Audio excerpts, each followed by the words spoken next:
Hello and welcome back to the office for another round of blind tasting with Mark and myself. Zoe has supplied another bottle with a limit of $50 from a local bottle shop in the Voss decanter. Once again in the Voss. Red this week.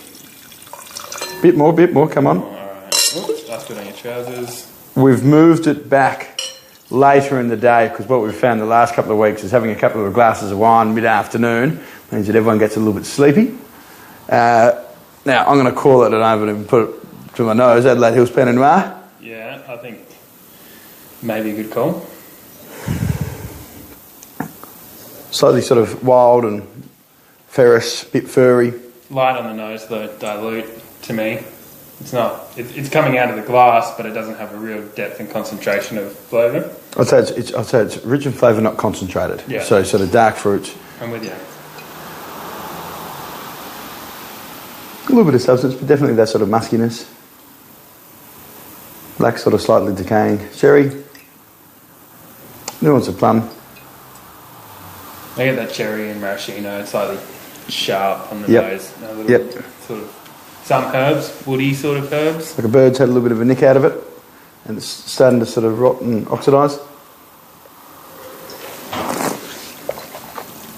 In a positive way. Palate's fairly broad, furry, rich, relatively ripe tannins. Yeah. All that again. It's not terribly concentrated. No. It's a drinking wine for sure. Easy drinker. Smash it down. Easy drinker, but trying to portray some complexity, but maybe just sort of doesn't come across. If it's a little bit tighter and focused, dare say sort of probably, that's a 13.5% alcohol. Do you have a vintage? It's not super fresh, but it's not falling over either. So I'm going maybe 19. Yeah, I was going to go 19. Yeah. So Adelaide Hills, 19. I think this is probably closer to the $50 mark. Have you got a guess on price? Yeah, I'm going to go 45. 45, okay. Adelaide Hills. And I think that's sort of the benchmark of quality up there at $45. You're going to get something like this. Do you want to guess producer? Oh, not particularly, but No.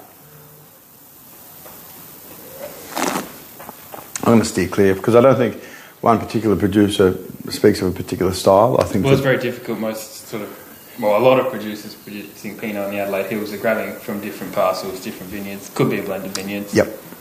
Now, 3.5 being a mass-produced Sauvignon Blanc, and 9.5 being a Chevalier Montrachet. And I think that we should clarify it is on what you enjoy, not on what it is for the variety. So we're not scoring this out of 10 for it being an Adelaide Hills Pinot Noir. You're scoring it out of 10 for a drink that you'd like to drink. Yeah, sure. I'm going to go for a 4.5. It's not particularly to my taste.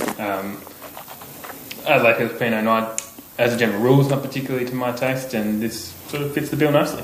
Yep. Remember, a lot of our customers are from the Adelaide Hills. I'm going to say it's a 5 because I think it is quite good. I think it's Morris. I just found that I'm drinking quite a bit of it. It's a little bit broad, but that's just from maybe a warmer site.